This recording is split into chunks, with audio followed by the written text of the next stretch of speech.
యుద్ధం వస్తే 4 రోజుల్లోనే పాక్ కేల్ ఖతం. ఆ దేశం వద్ద 96 గంటలకు సరిపడా బుల్లెట్లే ఉన్నాయి. ఫైటర్ జెట్ల ఫ్యూయల్కు డబ్బులు లేవు. ఇప్పుడు ఇది బుల్లెట్ల సమస్యనా? ఇది వాని దగ్గర ఎన్ని బుల్లెట్లు ఉన్నాయి, మన దగ్గర ఎన్ని బుల్లెట్లు ఉన్నాయి, వాడు ఎన్ని రౌండ్లు కాల్చగలడు, మనం ఎన్ని రౌండ్లు కాల్స్తాం, ఇదా? ఆర్థిక వ్యవస్థ ఏమవుతుంది అనేది ఆలోచన. వ్యవస్థలన్నీ స్తంభించిపోతాయి. అది కదా సమస్య. జెట్ స్పీడ్ తోటి ఉరికే వాళ్లకు కాళ్ళ మధ్యలో కట్టెబెట్టి పడేసినట్టు ఇప్పుడిప్పుడే ప్రపంచంతో పోటీ పడుతున్న మనకు ఈ యుద్ధం పేరుతోటి కాళ్ళ మధ్యలో కట్టెబెట్టినట్టు అవుతుంది.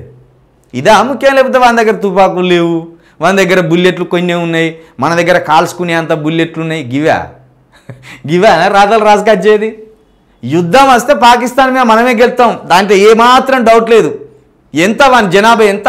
మనం 130 కోట్లకు పైగా ఉంటే వాడు 25-20 కోట్ల మధ్య వాడున్నాడు. అంటే 25% కూడా లేడు మనతోటి పోల్చుకుంటే వాడు. మరి వానికి మనకు పోటానా? అసలు వానితోటి మనం పోల్చుకుంటే మనం సిగ్గుపడాలి. వానితో ఎప్పుడు పోల్చుకోకూడదు. మనం పాకిస్తాన్ తోటి, జపాన్ తోటి, అమెరికా తోటి, ఇజ్రాయెల్ దేశంతో ఇట్లా జెట్ స్పీడ్ తోటి ఎదిగిన దేశాలతో మనం పోల్చుకోవాలి. గేమ్ పనికిరాని తూతుమరగాంతో పోల్చుకుంటూ ఏందా మనకు? చైనా దగ్గర ఎన్ని బుల్లెట్లు ఉన్నాయని గవి పోల్చుకుందాం. పనికిరాని వార్తలు రాస్తారు. వాంతో 4 రోజులు కూడా అవసరం లేదు, ఒక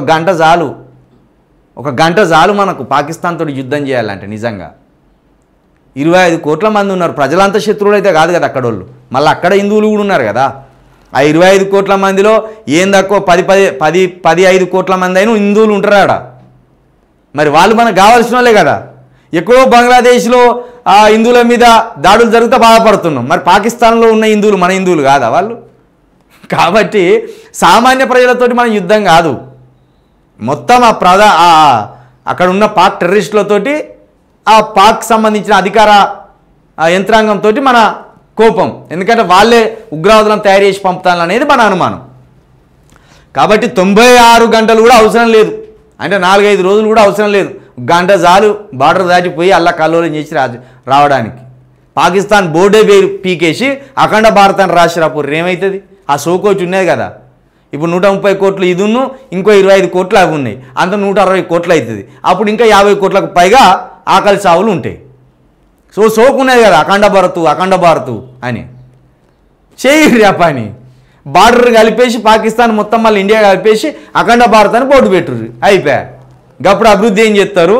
అప్పుడు పాకిస్తాన్ ఉండదు, మన దేశమే అవుతుంది. అప్పుడు ఏ పార్టీ అభివృద్ధి చేస్తారు?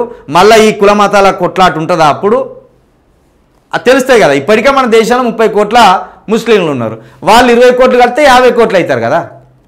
తెలివిలేని విశ్లేషణ చేస్తారు ఒక్కొక్కడు. మళ్ళీ ఆఫ్ఘనిస్తాన్ కలుపుదామంటాడు. అన్నీ కలుపుకుంటే ముస్లింలు పెరుగుతానులా, తింటే తగ్గుతానులా? పెరుగుతాను కదా.